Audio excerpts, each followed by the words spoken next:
Council.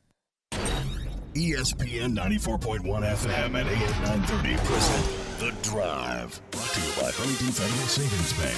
Local then, local now. Member FDIC. It's Friday, November 1st. Your drive begins now on ESPN 94.1 FM and AM 930. I'm your host, Paul Swann. You can join the program this hour by calling the Miller Lite phone lines. 877-420-TALK. That's 877-420-8255. Miller Lite, hold true, great taste, only 96 calories. It is your original light beer. We've got high school football Friday night to get into. A couple of big matchups. We've got Spring Valley and Ashland Paul Blazer to talk to you about. Also, Huntington High in action tonight against Parkersburg. Big matchup. Huntington needs this one desperately. They're 4-4. They got a couple of games left, trying to make sure that they can get into the playoffs. I think they're going to get in. The question now is, will they host a home game? You want to have at least one game at your home stadium, important game. So we'll talk to Woody Woodrum about that. Matt Perry will be with us here shortly to talk a little bit about Ashland Paul Blazer and the Spring Valley Timberwolves. Of course, you can watch the Ashland game and Spring Valley game on our Facebook page. All you have to do is go to WRVC.com's Facebook page, which is, you search ESPN Radio 94.1 FM and AM 930. You can find it that way. So high school football going to be a big focus on the show today. And, of course, also we've got a lot happening. Volleyball is going to be tipping off here shortly. They're going to start over the Cam Henderson Center. I got to see Ari Agnes yesterday at Safe Trick or Treat.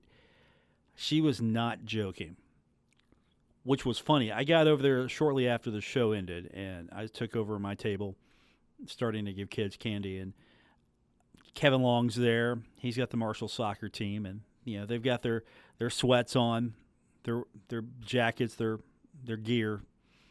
Okay, yeah, they're representing Marshall, and the kids are having a good time. And then here comes the Marshall volleyball team with all the swagger you expect for a crew, a motley crew that comes in. They're dressed up in everything imaginable. I get to see Jake Agnes. He comes in as Elmo. I get to talk to him for a few minutes. Ari was dressed up as Big Bird. I think that was Big Bird. She says she was Big Bird. So they all come in, and just as you knew, it was like an entrance almost. The Red Sea parted, and here comes the Marshall volleyball team. It was hilarious to see. They had a good time. The kids had a good time, and we want to thank everyone who came out to Safe Trick or Treat yesterday at the Big Sandy Superstore Arena. And you know what? The kids are going to score, because tomorrow, at least in certain parts of the area, trick or treat.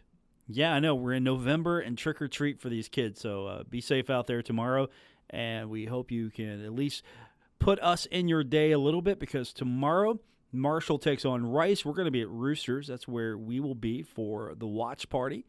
That means you can come out to Roosters, hang out with us. We'll be doing our pregame 3 hours before kickoff, so I'll be there a little bit after noon tomorrow, just in time for a late lunch possibly, or maybe a late breakfast. I don't know. But we hope you come out with us and watch the game tomorrow. And if you can't watch the game, you can listen to it right here on ESPN 94.1 FM and AM 930. So that's what we've got for you. And a lot of things happening tonight, as I mentioned earlier. Soccer is in action. Volleyball's in action. Volleyball's at 6. So here's your game plan. If you're not going to a high school game tonight, go to the volleyball match. It should wrap up hopefully after 7. It should wrap up. And then head down to the vet. Women's soccer team will be in action. They're going to go after 7, so you can catch volleyball, head down to the vet, support soccer. You got a clean sweep of everything herd related, at least at home. Let's be honest. Those ladies don't get to play in front of the huge crowds that football plays in front of, men's basketball plays in front of, and they're working as hard, if not harder, than anybody. So if you've got a few minutes and you want to go catch some volleyball, some soccer, or support the herd, I encourage you to go down and check them out. They would love to have a huge crowd there. I mean, think of it. They're putting in full week of work, working as hard as anybody, And sometimes you just come out, not that many fans. And that's not just a Marshall thing. That's across the country as far as Olympic sports are concerned. So check out some volleyball. Go check out some soccer tonight if you're not heading to a high school football game. And, of course, if you want to, you can listen to some of the high school area action right here. We'll have the Huntington game for you on ESPN 94.1 FM and AM 930. So I encourage you to at least try to, if you can, swing over to the Henderson Center, swing over to the Vet, catch some of the ladies in action tonight. And, of course, basketball tomorrow. Really, this is interesting. For some of us, it's going to be a chore because, well, we've got obligations. We're going to be at Roosters tomorrow, going on the air at 12:30. At 1 o'clock, Marshall men's basketball in action exhibition game. They'll be taking on, out of Ohio, Rio Grande. Red Storm last year, 12-19 overall record. They went 6-11 in the River States Conference. I look forward to seeing what the Red Storm can do. However, I know for a lot of Herd fans, might not be able to do both. Of course, Marshall game, football-wise, going to be on TV, going to be on radio. You can take your radios if you're going to catch the baseball game. I'm sorry, if you're going to catch the basketball game. You're going to catch basketball, you can take your radios, listen to a little bit of our pregame coverage, then head down the Roosters. Of course, busy Herd Saturday as Herd and exhibition play before they get ready for the regular season, and then Marshall taking on Rice. And I encourage you, if you haven't yet, go back to catch some of the podcasts of earlier episodes this week. We got a lot of stuff previewing Rice, and all you have to do is subscribe to The Drive with Paul Swann. Wherever you listen to podcasts, you search The Drive with Paul Swann, and you find the show. You can go back. We've got several interviews. We've got Doc Holliday. We've got player comments, plenty of stuff. So if you haven't really dug into Rice yet, I encourage you to go back, catch the podcast. You'll find everything you want. And if you still want more Herd coverage, 12:30 tomorrow right here on ESPN 94.1 FM at AM 930 and 93.7 The Dog, as we will have our pregame coverage. I'll be back at Roosters. I'll have the former Young Thundering Herd quarterback, Dave Walsh. I get custody of him on Saturdays and also on Mondays. Sometimes, if the Herd plays on Friday, I get custody of him that day, but I usually get him twice a week, game day and Mondays. Those are my days I have custody of Dave Walsh, so you get a chance to tune in to all of that, or just come down to Roosters tomorrow, get set up, get situated, and watch the game with us. When we come back from break, we're going to talk high school football with you. We have got Matt Perry joining us, and we're going to preview Ashland Paul Blazer and Spring Valley. Big matchup. We'll preview that when we continue with today's edition of The Drive on ESPN 94.1 FM and AM 930.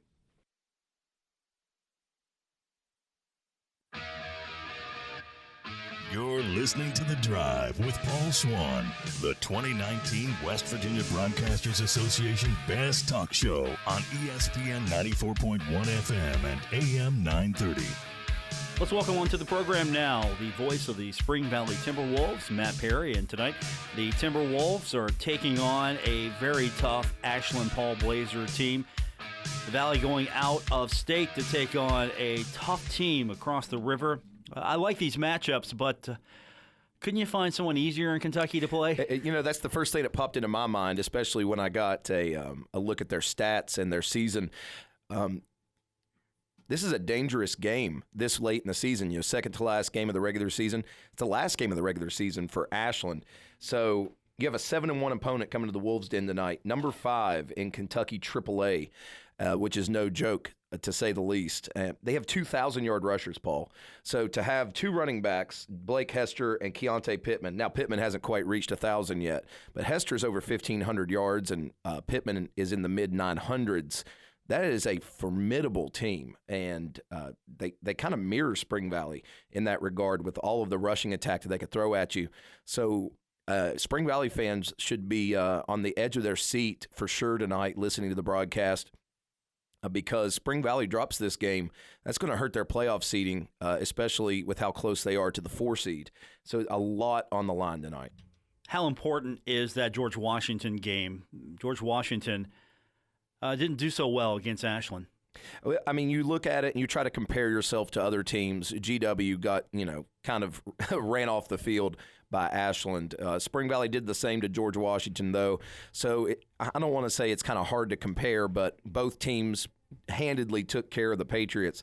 So I think you're just going to have two very well-matched teams tonight, something we usually see at the beginning of the year. Johnson Central comes over and plays their Kanawha County run the first couple of games of the year. But with Spring Valley trying to fit Ashland in wherever they could, especially with the forced game against Wayne, this is where it fit, and it's a dangerous spot. This is going to be a challenge tonight. Defense is going to be asked to step up against a very potent Ashland Paul Blazer offense. Exactly. Spring Valley, they're used to this type of game. They're used to dominant rushing attacks, that I should say. But the one time they faced a team with running backs like this is their only loss of the year, that loss to Cabell Midland. When you have two running backs that have combined for 30 touchdowns, with Hester with 18 and Pittman with 12, it's worrisome looking at just the cold, hard numbers. But Spring Valley knows what they have to do, obviously. Their number one goal tonight is to stop Hester. Pittman gets around the edge. He's a danger, but he is not the bruiser. It's going to be stopping the chunk plays to Hester through the 6 and 4 holes and conversely through the 3 and 5 holes, because he'll pound you to death. He averages 160 yards rushing per game. Spring Valley just he's going to get his yards. They have to stop the big chunks, and they have to force punts whenever it's 3rd and short. They're going to have to step up and make those plays. If you were comparing Ashland to any other team that maybe fans would be more familiar with, what would that team, who would you say? Well, the rushing attack screams Cabell Midland to me. When you see this type of rushing attack, and what I saw when I've seen Cabell Midland play, of course, at the Wolves Den, and when I've watched them and listened to Jason Toy do the games, they really scream Midland to me. Now, do they have the exact same setup? It's hard to tell when you compare talent across the river, but when you see this rushing yards that they have put up, it screams Cabell Midland. This is really not an unfamiliar game. You say across the river, you look at an out-of-state opponent, you talk about that, but at the same time, these kids do see each other, they scrimmage against each other, so there's not a lot of unknowns going into this. The thing that interests me the most is Spring Valley is one of the few teams in the area that simply does not play these out-of-state games. They haven't played an out-of-state team since 2004. They haven't played a Kentucky team since Boyd County in 2004, and this is the first ever meeting between Paul Blazer and Spring Valley High School since the consolidation. So while they do know these kids, and they might have played against them in Pee Wee coming up, the middle schools really don't even intertwine that well, to be honest with you. They play Fairview a couple of times. I know CK and Vincent play Fairview every once in a while. But even though I know they know who plays on the team, it is somewhat of an unknown, at least from my outside vantage point looking in, because they've never played. And probably the last time they played is when they were on A team or B team. You had a week off. How much has that helped getting this team rested, ready to go, preparing for really a team you normally don't see, getting set for the postseason, of course, very important, but this one, still, you had a couple weeks to prepare. It's masterful scheduling by Coach Dingus and Coach George at Spring Valley, in my opinion. The absolute best bye that you can have, get a bye, and then you finish off the regular season, and you get a bye before this, let's call them what they are. They're a AAA power. Kentucky's got a lot more schools than West Virginia, and this team is number 5 in AAA in Kentucky. So there are no joke coming in. So to have 2 weeks to prepare for the Tomcats could only benefit the Timberwolves, in my opinion. Now, the other side of that, somebody might say, Spring Valley might be rusty coming out. When you get this deep into the season, I don't know if I buy into that as much as I would if it was a week 4 or week 5 bye. I think Spring Valley needed to heal up some bumps and bruises and take care of themselves, and they'll be ready to roll tonight. What's the excitement for this one? Again, unknown for a lot of these kids. We know about Ashland. Yes. But it's not as if Ashland is miles and miles away. True. I mean, you get in the car a few minutes later, you're in Ashland. So we know about Ashland as far as the West Virginia side of things. We might focus a little bit more on West Virginia, at least here. But Yeah, is there major excitement, just major unknown, just normal, hey, it's another Timberwolves game? If you talk to the coaching staff, I'm sure they'll walk the line and say, oh, just another game, those types of cliches. I know a lot of parents, and I know a lot of fans, and I was speaking to some player parents today, and they are very pumped to have this type of game. It's a natural rivalry, like you said. It's just across the river. It's not that big of a drive. It makes perfect sense if you think about it. And there is a return game. Spring Valley is going to Ashland next year. They asked the Ashland coach about extending the series, and he quipped in the newspaper. He said, well, ask me after Friday night. And so I don't know if it's going to continue, but it just makes perfect sense. And a lot of people are excited. How good of a team they are obviously makes you excited because you want to get up for these games. No, I'm not throwing any shade when it comes to Riverside or St. Albans, but the last couple of games were kind of a foregone conclusion, just seeing, setting the final score. So when you have that great unknown coming in, I think some more people are going to be at the Wolves Den tonight, and I hope they pack the house, and I definitely hope they're going to be tuning in on 92.7 or watching our streams because we're going to be streaming it tonight as well. Yes, go ahead and tell everyone where they can find that. All right, so you can stream this game. You go to any of the Kindred Communications Facebook pages. That's The Dog, that's The Planet, and Video Productions will have a link set up, or you can just go to planet927.com. Mike and myself will be giving you the play-by-play action. It has a big fight feel. It's very refreshing, and especially getting ready for next week. I cannot wait for that Huntington matchup because Huntington has everything to play for next week if they take care of business tonight. But they have to go to Parkersburg. You'll be talking to Woody, I'm sure, during this program. But there's just so much on the line because if Spring Valley can win this game against a top 5 opponent, even though it's across the river, that is going to help their point total so much. And just in me being purely selfish, I want that top 4 because I myself don't want to drive to the Eastern Panhandle for a playoff game.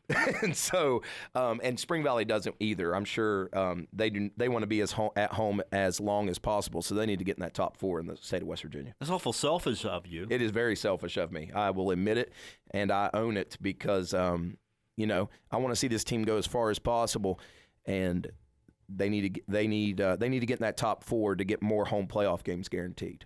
What if Spring Valley traveled to Martinsburg and eliminated them before you even get to Wheeling? I mean, that would be a great feeling. Well, the big if, and that is that's the Damocles over top of the head. That is, you have to beat them. Yeah, eventually, no matter where it's at.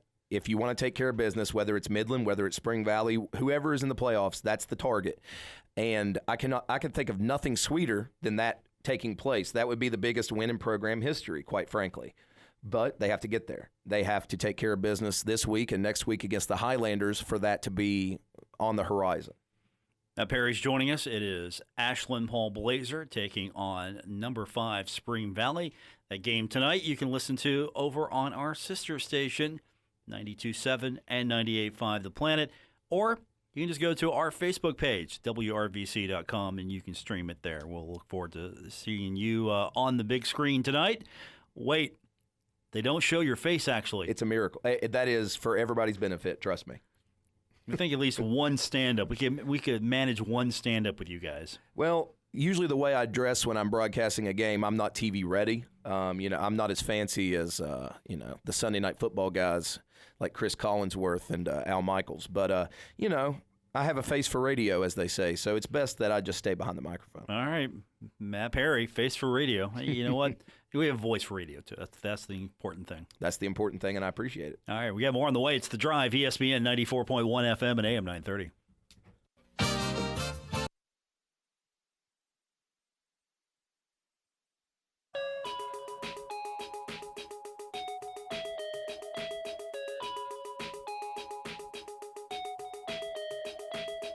This is The Drive with Paul Swann on ESPN 94.1 FM and AM 930.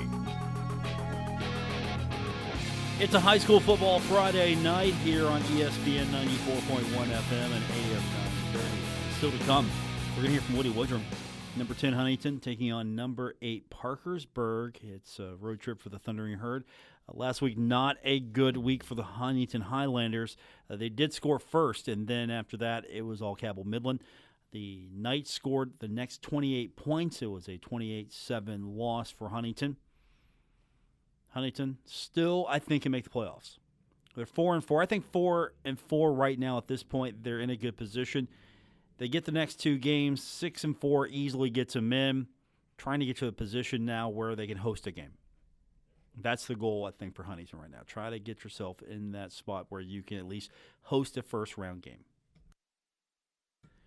The challenge here is, can they do that with a tough road trip, and then they're going to wrap it up with Spring Valley?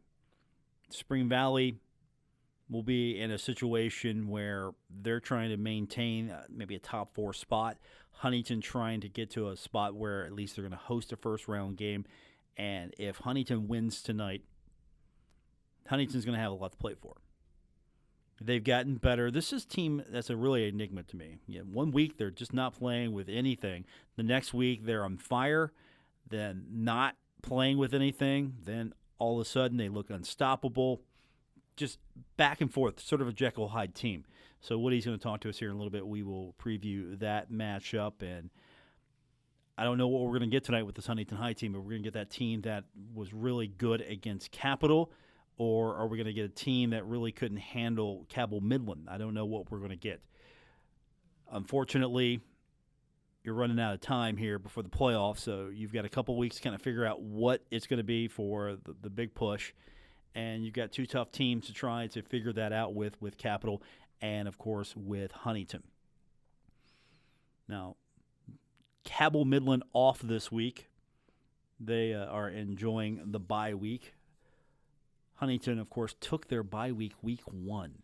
And that's another thing. I don't know if the scheduling, if they could have maybe worked that a little bit better with the fact that they took the bye week 1, and then they're playing 10 straight. Now, it used to be you played 10 weeks straight, and then you got 11 weeks to play 10. Some teams using the bye week, if they can schedule it, maybe in the middle, sort of towards the end. Some teams I've seen take the bye week, play 10, bye week, then playoffs. Huntington High, first week, bye week, and I don't know if that's come back to hurt them a little bit. Really haven't had a chance to have just an off week to retool. So they have been playing straight, no break for them. Still 4-4. It's not over with yet as far as where they're at. Not that many teams in Class AAA. Unfortunately, not that many teams, so you got to be pretty bad to miss the playoffs. Fortunately for Huntington High, they're not bad at all. They just had a tough schedule this year, and still a couple of games maybe they wish they had back. Now, I'm used to this Huntington High team being a lot better since Billy Sills took over, so we'll see what happens tonight. We'll hear from Woody Woodrum here in a short bit. We will also we do have Woody Woodrum. Oh, okay. Well, let's talk to Woody Woodrum then. He joins us on the program now. I was not expecting you at this moment, so I'll take you. Well, we're still on the highway, so okay. I'm talking to you via the cell phone. I'll take that. Yeah, we're going right past Mineral Wells now, so getting into Parkersburg area. Yeah, I heard what you were talking about coming in there, Paul, and you're right. Billy Seals did everything he could to get a game for the opening weekend, and he called a number of schools that had openings, and either they didn't want to come and play at Huntington because they played the last 2 years with only 4 home games because of the deal to go down there and open the season at Belfry. And they got a very nice check for that and all that, but they'd only had 4 games. So, he was determined to hang on to 6 games this year at home. And so he called. And Princeton was somebody they really locked in on because they knew they were looking for a game, called there at least 3 times, and finally just gave up and called Parkersburg South, had an opening, and said, well, we'll pay you guys to come down here 1 time, and we won't make a return trip because, obviously, they go to Parkersburg every other year now when they play the Big Reds. And so, he told me after that game, though, that he would never go that way again.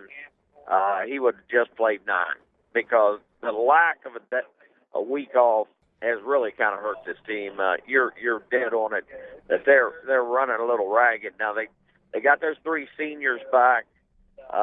for the Capital game. I think that made a remarkable change in the team. Plus, they got Diallo Mitchell had been hurt, came back, and they're back to almost full health now.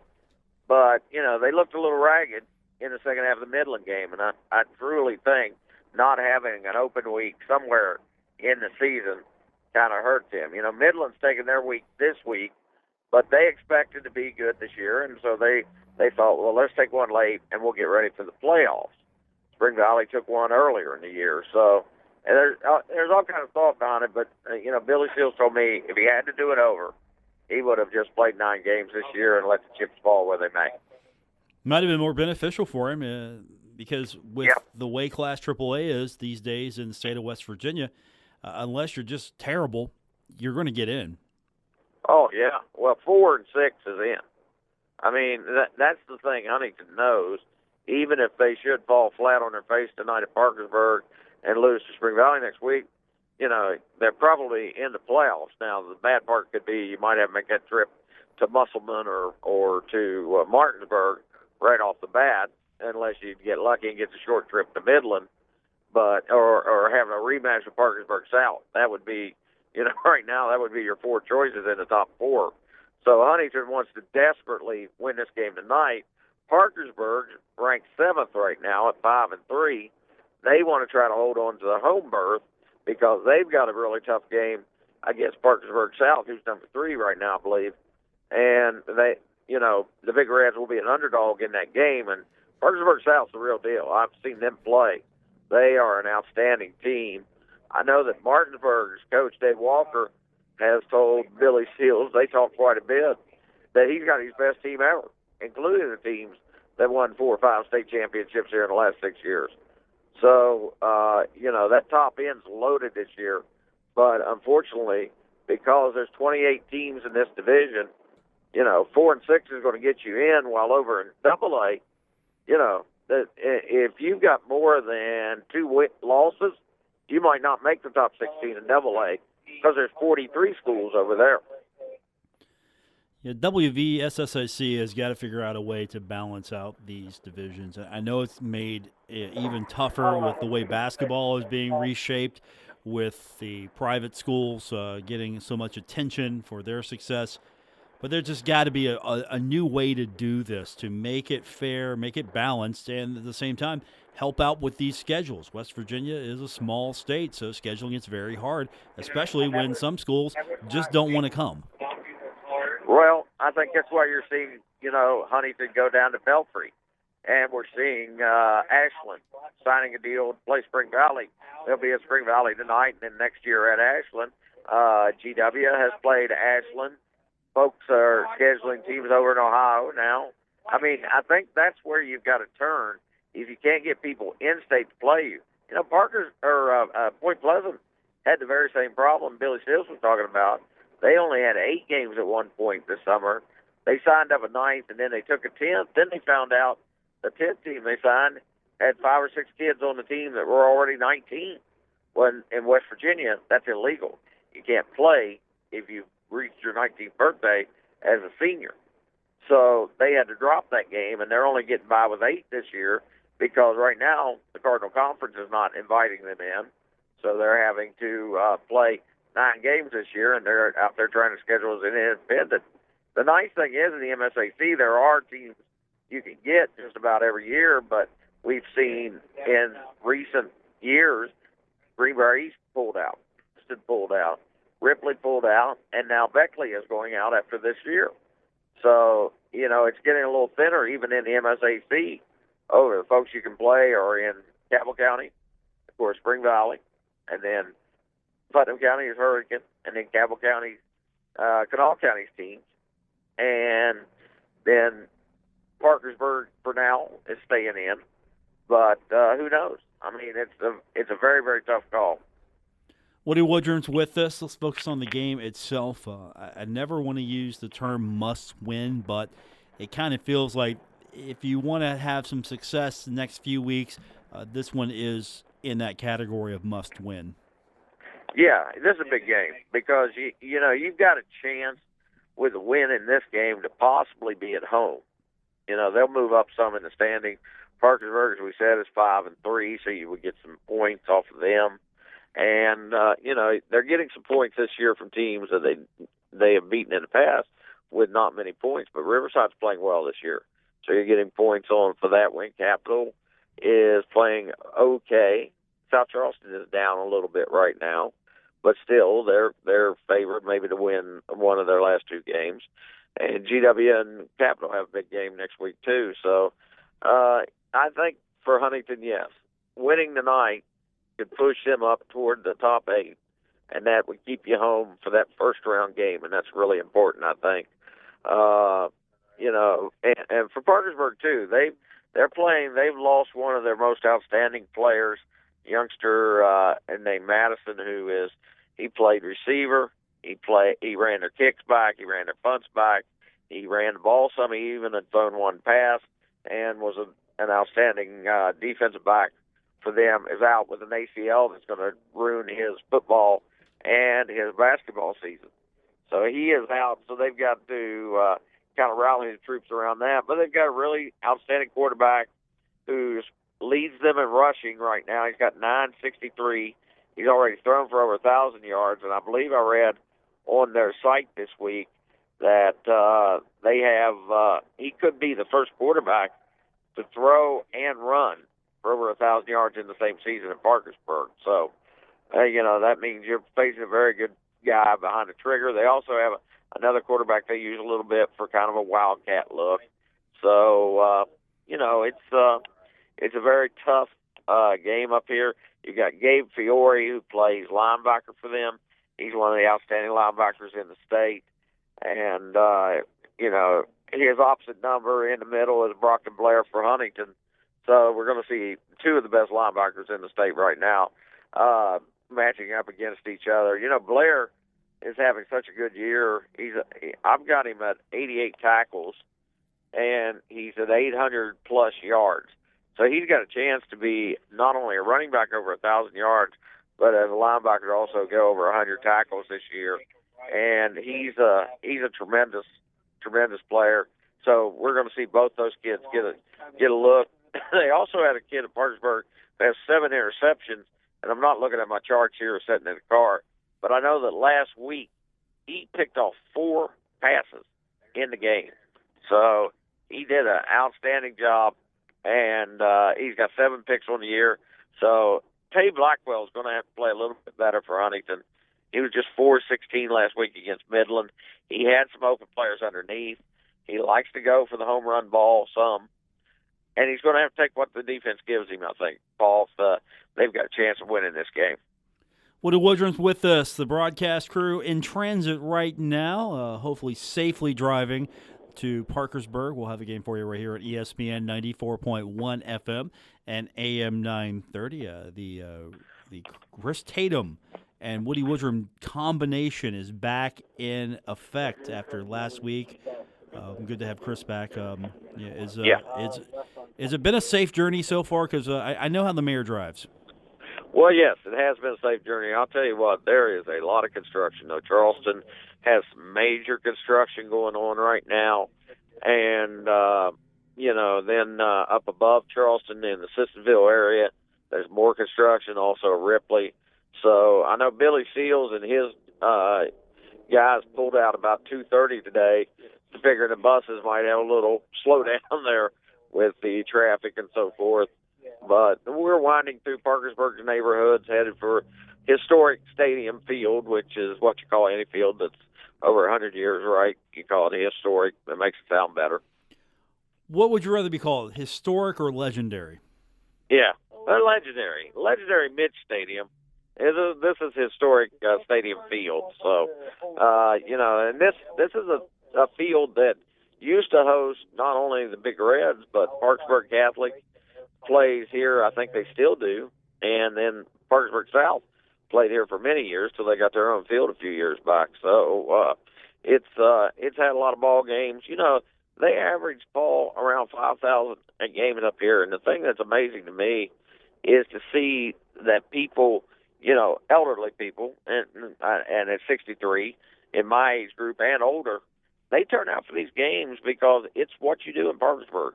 You go watch the Big Reds play, And, you've got a town that doesn't have a major, university right in its back door as Huntington, Morgantown, some of the other schools that Beckley, there's schools that are playing ball and doing things in your town. Well, that's not the case up here. This is kind of the main act up here, and it has been for a long, long time. Parkersburg's still 7th in the nation, over 800 wins all time. They've got a ton of state championships and a lot of pride in the program. So, it should be a great game here on November 1st. We'll probably still have a little bit of a Halloween motif going on among the student body, and looking forward to all that this evening at the field. Woody Woodrum joining us. I don't know. After the Marshall volleyball team just rolled in all in costume last night at Safe Trick or Treat, I don't think anyone can outdo them. That was a big time event last night, because for the first time in my memory, there was no leftover candy from Safe Trick or Treat. Which the car ride here, we were a little disappointed that there was no bag held back for us on our long trip today, but. We understand if the volleyball team was there in full costume, then that's probably why we didn't get any candy. I think that's it. Woody Woodrum joining us tonight. We'll have the broadcast for you here on ESPN 94.1 FM and AM 930. We're going to take a quick timeout, come back, and wrap it up. It is The Drive, ESPN 94.1 FM and AM 930. This is The Drive with Paul Swann on ESPN 94.1 FM and AM 930. Presented by Huntington Federal Savings Bank. Don't forget, coming up tomorrow, we're going to be at Roosters for our watch party. That means you can join us starting at 12:30. I'll be on the air with Dave Walsh. You can listen to that right here on ESPN 94.1 FM and AM 930. Also, over on 93.7 The Dog, the big blowtorch itself. We'll have complete coverage of Marshall and Rice. So if you're heading to the basketball game, take your portable radios with you. Or if you don't have a portable radio, you've got two options. Go get a portable radio. Hey, they come in handy for weather emergencies. Also, you can stream. That's right, you can stream the radio station. There are several ways to do it. We have an app you can download on our website at WRVC.com, but we also are on TuneIn. So all you have to do is play your TuneIn app, and you can listen to our coverage. You can listen to pregame action.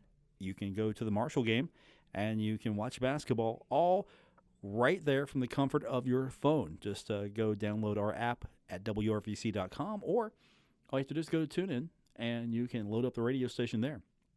Easy way to do that. And again, while you're doing that, don't forget, do me a favor, if you would, please. I would really appreciate it. If you could subscribe to the podcast. Wherever you get your podcast is where you'll find The Drive with Paul Swann. Just do a quick search for that wherever you get your podcast.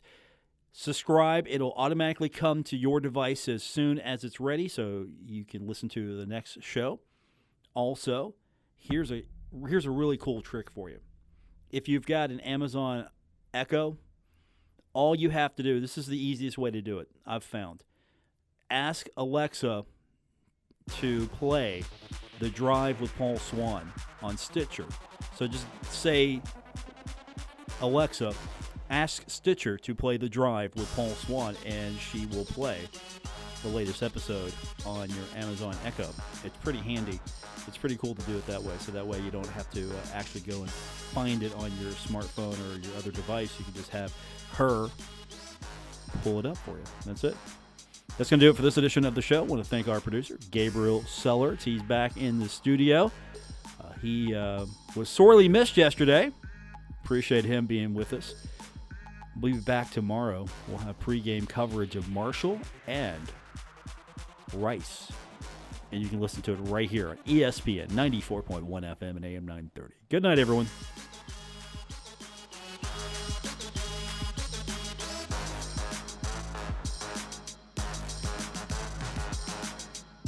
WRVC Huntington, W227BS Huntington, your flagship home of the Marshall Thundering Herd and The Drive with Paul Swann, ESPN 94.1 FM and AM 930.